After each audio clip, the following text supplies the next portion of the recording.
খাবারে আজ আমি বানিয়েছি সুজির পোলাও। তো কিভাবে বানিয়েছি পুরো ভিডিওটা স্কিপ না করে দেখে নাও, আর তোমরাও এইভাবে বাড়িতে মাঝে মধ্যে জলখাবারে সুজির পোলাও বানাও, খেতে দুর্দান্ত লাগে। কড়াইতে সামান্য সাদা তেলের মধ্যে 2 চামচ দিয়ে দেব ঘি। এবারে ঘিটা গরম করে 1 বাটি মতো সুজি দিয়ে দেব। সুজিটাকে 2 মিনিট মতো ঘিয়ের মধ্যে ভেজে নিয়ে কালারটা যখন একটু লালচে হয়ে যাবে তারপরে নামিয়ে নেব। এবারে কালারটা চেঞ্জ হয়ে গেছে, সুজিটাকে ঢেলে রেখে দেব। তারপরে কড়াইতে আরও 2 চামচ ঘি দিয়ে দেব। ঘি গরম হলে দিয়ে দেব একটা তেজপাতা, আর দিয়ে দেব গোটা গরম মশলা, দারচিনি, এলাচ, লবঙ্গ। ফোড়নটা একটু ভেজে নিয়ে তারপরে দিয়ে দেব কাজু, কিশমিশ, 4-5টা আমন্ড। এবারে ড্রাই ফ্রুটসগুলো হালকা ভেজে নিয়ে তারপরে দিয়ে দেব ক্যাপসিকাম কুচি। ক্যাপসিকামটা একটু ছোট ছোট করে কাটতে হবে।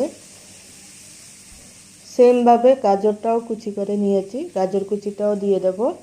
তারপর দিয়ে দেব কারি পাতা। তো কারি পাতাটা বন্ধুরা আগের থেকে দেবে না, আগের থেকে দিলে কারি পাতার কালারটা, সবুজ কালারটা থাকে না, একটু কালচে হয়ে যায়। এবারে সব কিছু মিশিয়ে নিয়ে দিয়ে দেব কাঁচা লঙ্কা কুচি আর আদা কুচি। তারপর দিয়ে দেব টমেটো কুচি, পরিমাণ মতো লবণ আর 1/2 চামচ মতো হলুদ গুঁড়ো দিয়ে সব কিছু একটু ভেজে নেব। তো গাজর আর ক্যাপসিকামটা যখন একটু সিদ্ধ হয়ে যাবে তারপরে দিয়ে দেব চিনি। এখানে আমি 4 চামচ মতো চিনি দিয়েছি। চিনিটা যখন গলে যাবে তারপরে নাড়তে নাড়তে যখন চিনিটা সবজির সঙ্গে গলে যাবে তারপরে ভেজে রাখা সুজিটা দিয়ে দেব। সুজিটা দিয়ে সুজিটা সবজির সঙ্গে আরও কিছুক্ষণ ভেজে নেব।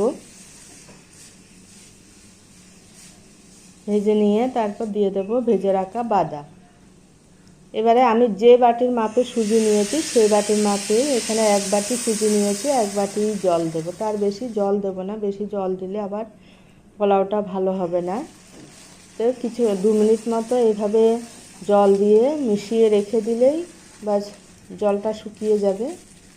এই দেখো মোটামুটি পোলাওটা রেডি হয়ে গেছে। এখন একটু চাক আছে, তো বন্ধুরা আরেকটু ভেজে নিয়ে ঠান্ডা হয়ে গেলে তারপরে একদম ঝরঝরে হয়ে যাবে।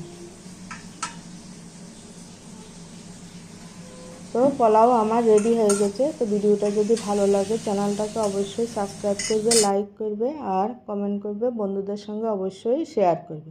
এই দেখো বন্ধুরা যখন ঠান্ডা হয়ে গেছে এবার একদম ঝুরঝুরে হয়ে গেছে।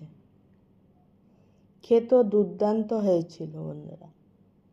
এইভাবে তোমরাও মাঝে মধ্যে জলখাবারে সুজির পোলাও বানিয়ে খাবে, বেশ অন্যরকম লাগে।